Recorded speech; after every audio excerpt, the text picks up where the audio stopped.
कि उसको किसी चीज की कमी नहीं होती है।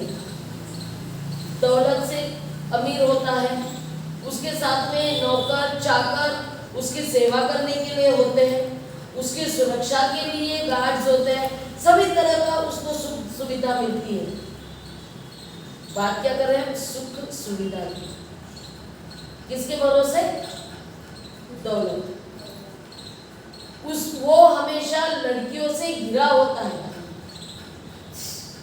हमेशा वो लड़कियों में जो क्षणिक सुख की बात हमने की है ना, एक शारीरिक आकर्षण, शारीरिक मिलन, ये जो दो बातें हैं, ये क्षणिक सुख देने वाला होता है, वो परमानेंट सुख कभी नहीं होता है।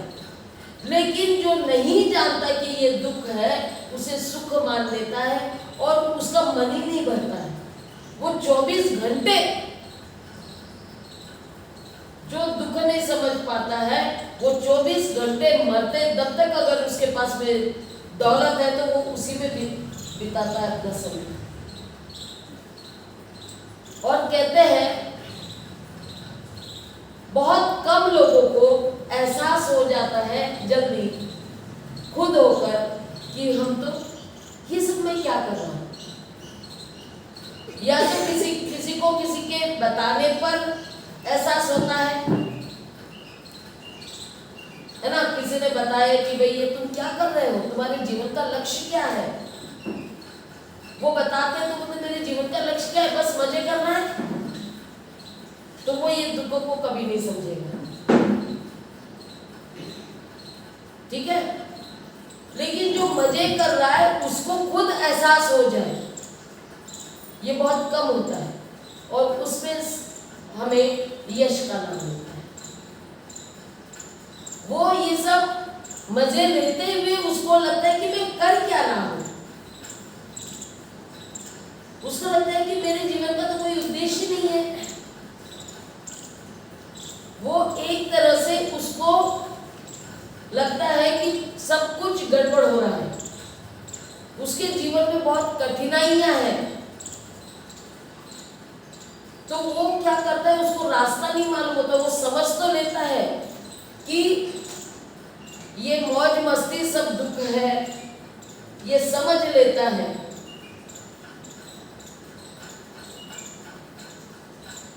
लेकिन उसके बाहर निकलने का रास्ता ये मालूम नहीं होता है। बाहर कोई आया तो जरूर बताओ, इधर क्या समझ में आ रहा है? रास्ता मालूम होना जरूर है। अब पता चल गया उसको कि दुख है, तो बुद्ध क्या कहते हैं, मेरी शिक्षा ही वही है कि सबसे पहले आपने आपका दुख क्या है ये समझ लो। जो नहीं समझा वो क्या जीवन जी रहा है। मैं दुखी हूं, यही बात उसको मालूम नहीं है। उसने पहचान लिया मैं दुखी हूं, लेकिन बाहर कैसे निकले, मैं क्या कर रहा हूँ, कहाँ जाना चाहिए, नहीं समझ में आता है। वो उसको लगता है बस मैं ये सब जो घट रहा है मेरे आजू बाजू में, चाहे वो दौलत है, चाहे वो नौकर चाकर है, चाहे वो लड़कियां हैं, सुंदर सुंदर लड़कियां हैं, ये सब मुझे बिल्कुल भा नहीं रही है। मुझे कुछ भी सुख प्राप्त नहीं हो रहा है, मतलब मैं दुखी हो रहा हूं, तो मैं ये सब छोड़ना चाहता हूं। और छोड़ना मतलब क्या करना है, वो परिस्थिति से दूर निकलना, उस वातावरण से दूर जाना। जैसे कहा जाता है कि आज हम लोग कहते हैं, बहुत सारी महिलाएं हमारे पास में आती है और कहती है कि मेरे घर में मैं बहुत दुखी हूं, मेरे घर में बहुत समस्या है, मेरा पति मारता है, मेरे बच्चे सुनते नहीं है, मेरे पास नौकरी नहीं है, खाने के लिए मैं क्या बनाऊं ये समझ में नहीं आता है। यानी परिस्थिति इतनी बेकार है, फिर भी वो दुखी हूं बोलती है। लेकिन वो उससे बाहर निकलना नहीं चाहती है। हिम्मत बात करें,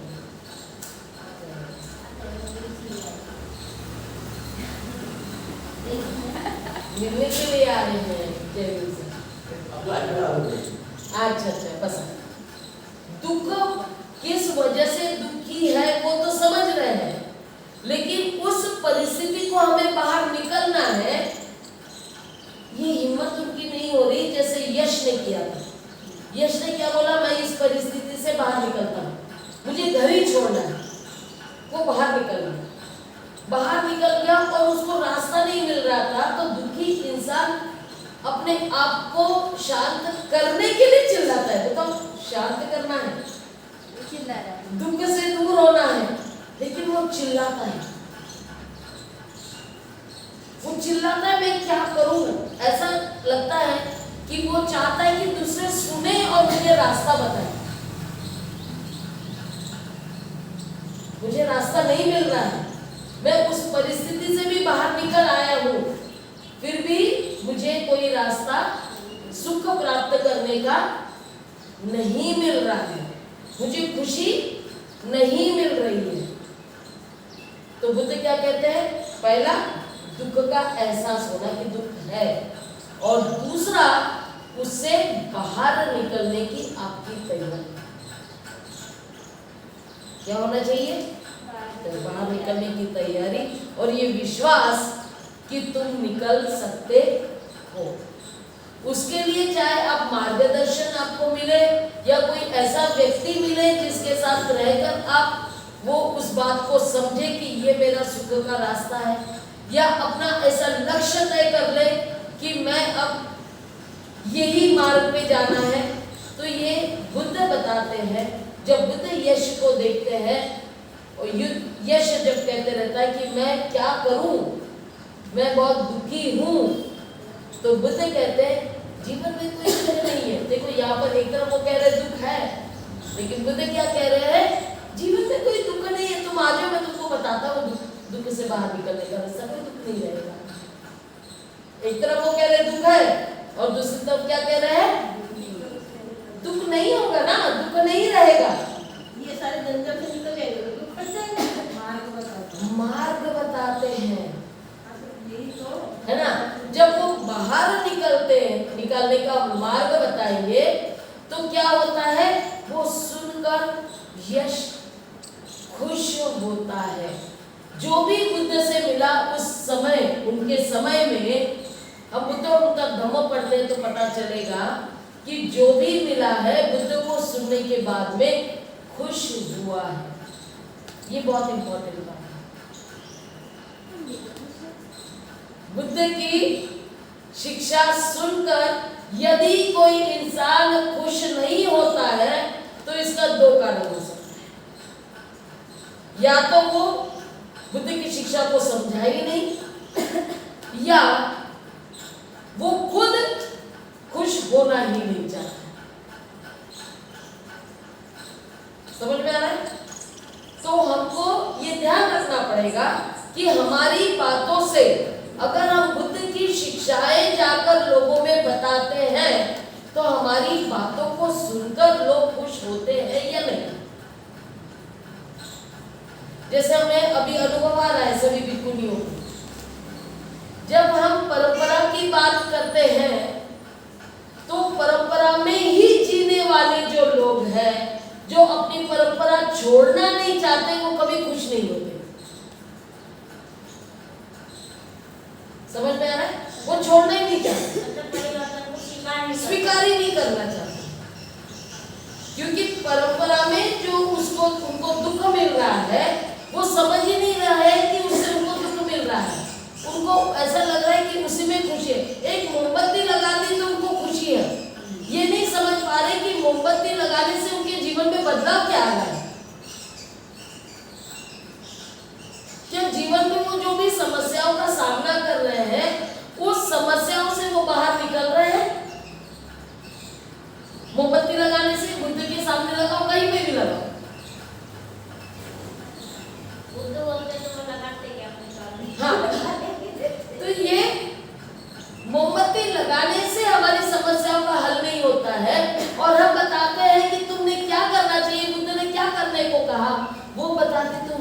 स्वीकार नहीं होता है, इसलिए वो खुश नहीं होते। और जो समझ जाता है वो बोलता, बद्री जी आप सही कह रहे हैं, बुद्ध ने सही मार्ग बताया, आपसे हमको और सुनना है कि बुद्ध ने और क्या बताया है कि हम अपने जीवन को सुखी कर सके, खुश होकर सुख के मार्ग पर आने की तैयारी। खुश नहीं होगा तो सुख के मार्ग को वो स्वीकार ही नहीं कर पाएगा। समझ में आ रहा है? इसलिए हम देखते हैं कि जो खुश हो जाता है वो बोलता है कि हमें तो बुद्ध के मार्ग पर चलना है, बुद्ध की शिक्षा को और जानना है ताकि हम जीवन में सुखी हो जाएं।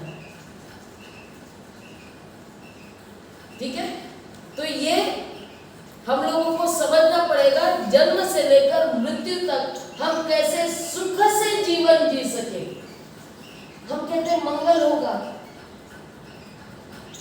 मंगल या नहीं, क्या क्या मंगल होता है? सबका मंगल हो बोलते, मतलब क्या? सबके जीवन में सुख का निर्माण हो। हमने शब्द मंगल डाल दिया, इसलिए बुद्ध सुख की बात करते हैं, ये प्रचारित ही नहीं होता है। प्रचारित नहीं होता है कि बुद्ध सुख की भी बात कर रहे हैं। बुद्ध कहते हैं रात में अगर सोओगे, आप आराम करोगे तो सुबह तुम्हें बहुत अच्छा महसूस होगा, क्योंकि रात नैसर्गिक रूप से आपको आराम लेने के लिए ही बनी हुई है। लेकिन हम क्या करते हैं? रात को बुद्ध के लिए चैंटिंग करते हैं। क्या करते हैं हम? चैंटिंग करते हैं रात में। महापरित्राण पाठ के नाम पर हम रात में चैंटिंग करते हैं। जो समय हमें आराम लेने का होता है उस समय हम चैंटिंग कर रहे हैं, और चैंटिंग भी कर रहे हैं तो हमारा चित्त कैसा है कि आधे से ज्यादा हम लोग नींद में होते हैं। पानी आंखों में डाल कर हम करते हैं, माँ हम प्रकृति के खिलाफ जाकर अपना कार्य कर रहे हैं। प्रकृति के खिलाफ जाओगे तो सुख कहाँ से मिलेगा? प्रकृति ने जो निर्माण किया है, बुद्ध प्रकृति की ही बात करते हैं, प्रकृति के कानून की बात करते हैं, तो प्रकृति के कानून को मानना सबसे पहला धर्म होता है। लेकिन हम सोचते हैं कि प्रकृति के खिलाफ जाकर हमें सुख मिलेगा, रात भर महापरित्राण पाठ करेंगे तो हमारी सारी समस्याएं दूर हो जाएगी। बिल्कुल नहीं होती। घर में जाओगे तो जो लोग नहीं आए हैं, आप सो जाओगे, काम रह गया है, कुछ और कार्य करना हो रहा है, तो घर के लोग आपको 100 बातें सुनाएंगे। नींद पूरी नहीं हुई तो नींद आएगी, या फिर कोई बीमारी हो जाएगी, सिर दर्द हो जाएगा, बहुत से ऐसे उसके परिणाम होंगे जिसके बारे में हम सोचते नहीं। तो कौन सी बातें करनी चाहिए, कौन से कार्य करना चाहिए, ये बुद्ध बताते हैं। और वो कभी भी प्रकृति के खिलाफ जाकर काम करने की बात नहीं कहते हैं। इसलिए उनका जो भी मार्ग है वो सम्यक होता है। कैसा होता है? सम्यक यानी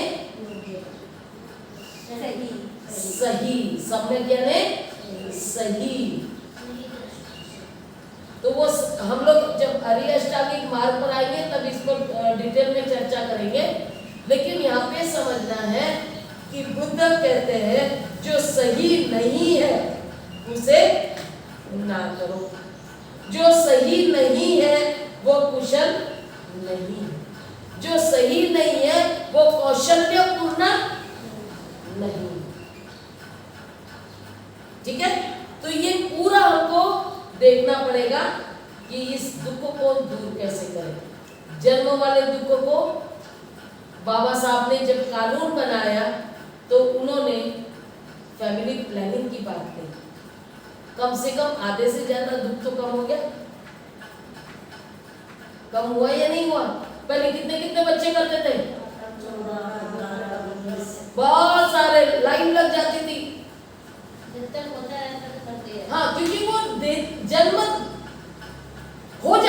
बच्चों का, ये देते नहीं थे, जन्म हो जाता था, क्योंकि आप जो कर रहे हैं उसका परिणाम बच्चों का जन्म होना ही है। ये अज्ञानता में हुए हैं सारे बच्चे। स्कूल में पढ़ाते तो एक व्यक्ति का 25 बच्चे।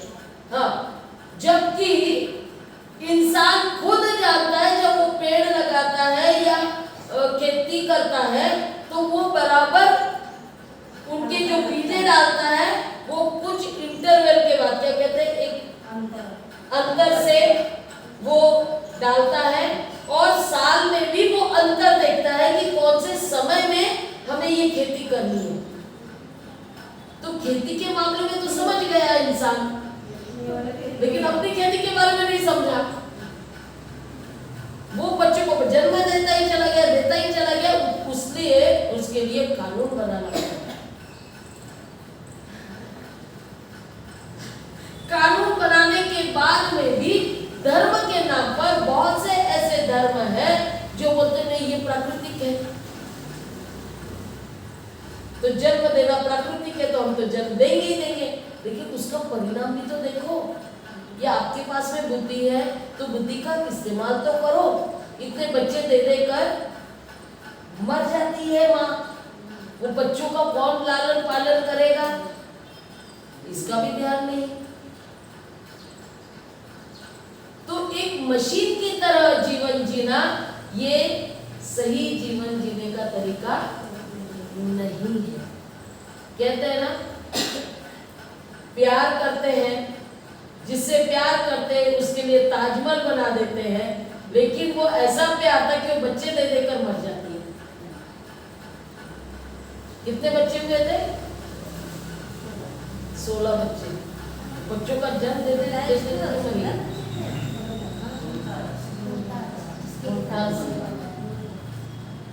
तो, और फिर ऐसा क्या प्यार है तुम्हारा?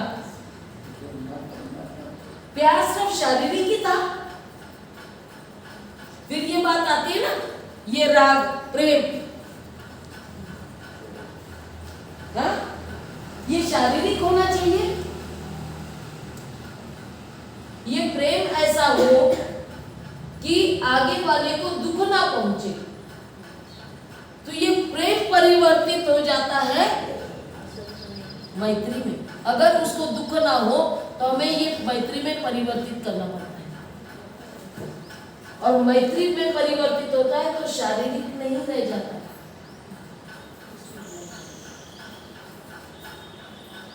दुख, अपने साथी को दुख दर्द नहीं देना है, ये पहला उद्देश्य हो जाता है। वो परिणाम सोचता है, मेरे क्या करने से मेरे साथी को दुख होगा, मेरे क्या न करने से दुख होगा। अगर करने से दुख होता है तो मैंने वो नहीं करना है, न करने से दुख होता तो वो करना है। ये बातों को ध्यान में रखकर वो करता है तो वो एक मैत्री की भावना से करता है। इसलिए जब बुद्ध कहते हैं अगर जीवन में जीना है और ये सारे नैसर्गिक घटनाओं का सामना करना है तुम्हें, तो जीवन एक मैत्रीपूर्ण तरीके से जीना। कैसे जीना है? मैत्रीपूर्ण तरीके से, जिसके भी साथ जी रहे हो, चाहे वो परिवार में हो, चाहे वो समाज में हो, सबका जीवन कैसा होना चाहिए? एक दूसरे के साथ में मैत्रीपूर्ण व्यवहार से होना चाहिए, तभी आपके जीवन में सुख की निर्मिति होगी। तो ये इस तरह का हमको समझना है। आज तो हम सिर्फ दुख पर किए हुए हैं, ये समझ रहे हैं कि ये ज्ञान संस्कार भोजन की बात आई है, इसको भी हमें समझना है कि भोजन की मात्रा, जैसे हम देखते हैं कि अगर 4 तत्व जो महाभूत कहे गए हैं, मात्रा यानी हवा की मात्रा ज्यादा हो जाती है और एसिडिटी हो जाती है ना। कम हो जाए तो ऑक्सीजन की कमी से भी लोग मर रहे हैं। यानी हवा भी चाहिए तो हमको सही मात्रा में मिलना चाहिए। पानी है, पानी की कमी हो जाए तो डिहाइड्रेशन हो जाता है, ज्यादा हो जाए तो जलंधर हो जाता है। जलंधर ही कहते हैं ना बंदे जी, बीमारी पेट में पानी भर जाता है,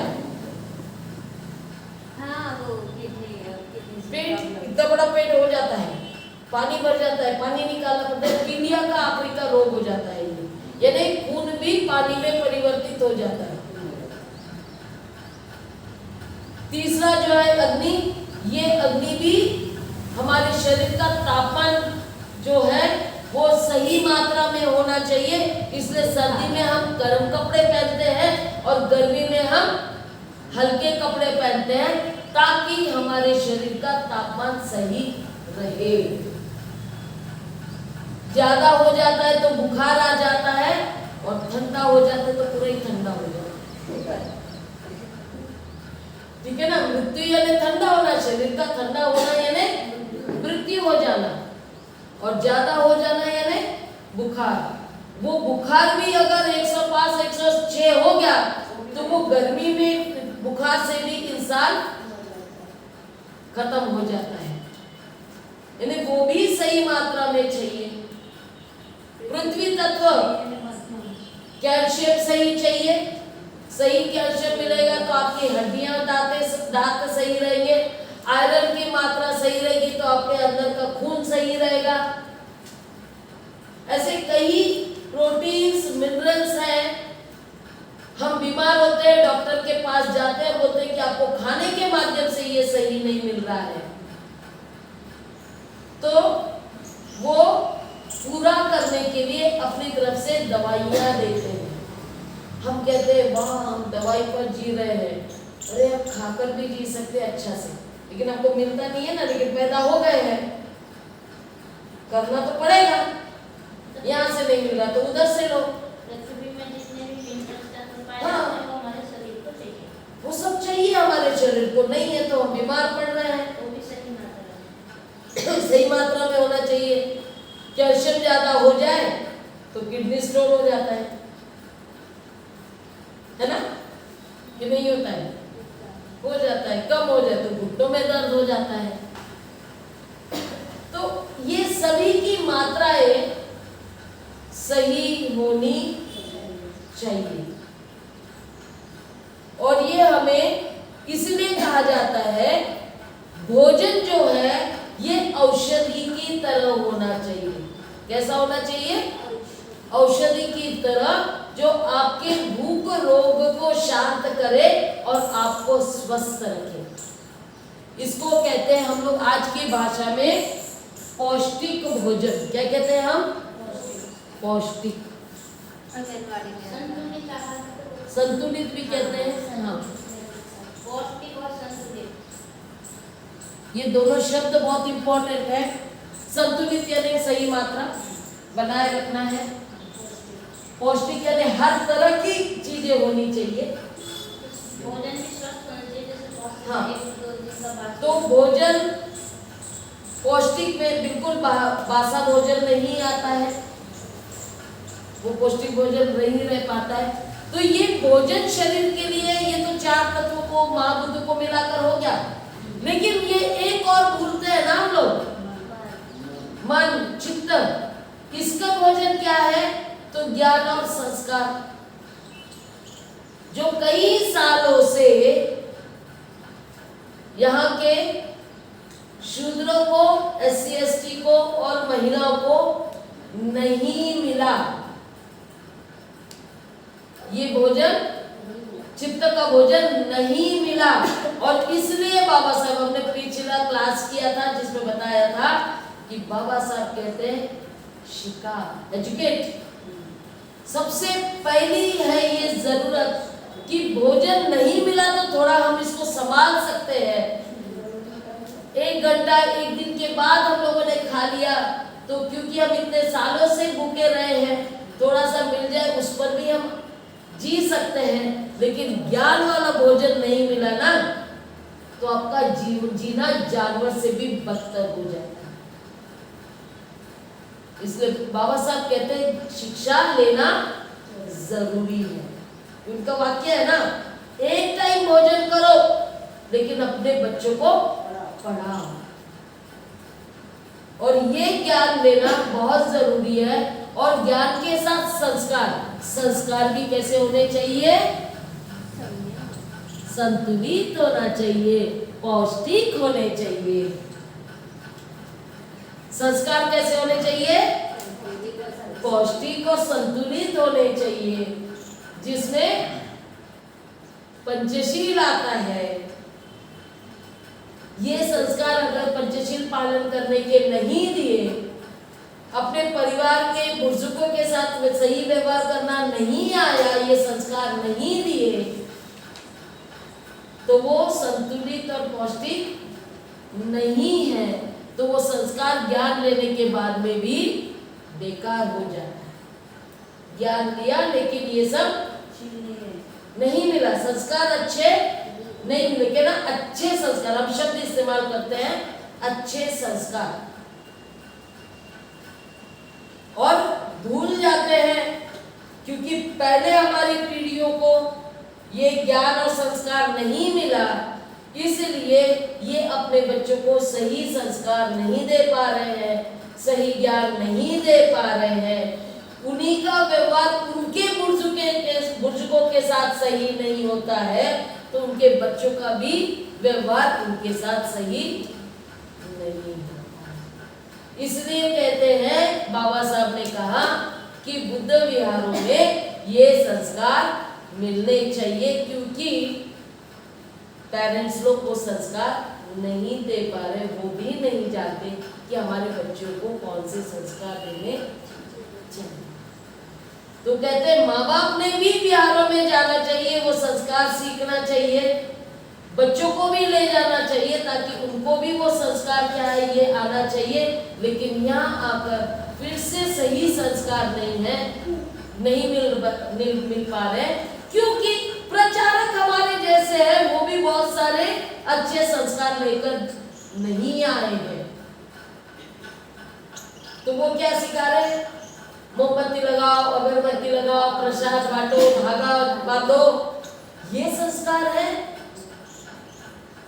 कि बुद्ध का मार्गदर्शन देना, ये संस्कार है।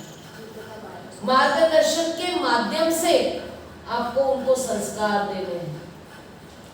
आने के बाद में उन्होंने बुजुर्गों को कैसे वंदन करना चाहिए, ये पहला मार्गदर्शन होता है। कैसे उन्होंने थोड़ा कुछ आता है करके वो आगे आगे बोलते हैं, तो कैसे उनको समझाना है, आगे आगे बोलना अच्छा नहीं है, सबके साथ मिलकर बोलो, ये बताना कितना जरूरी हो जाता है।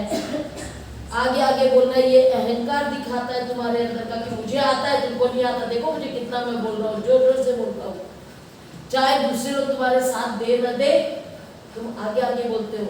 अभी मैं 2-4 बार मैंने मार्क किया है।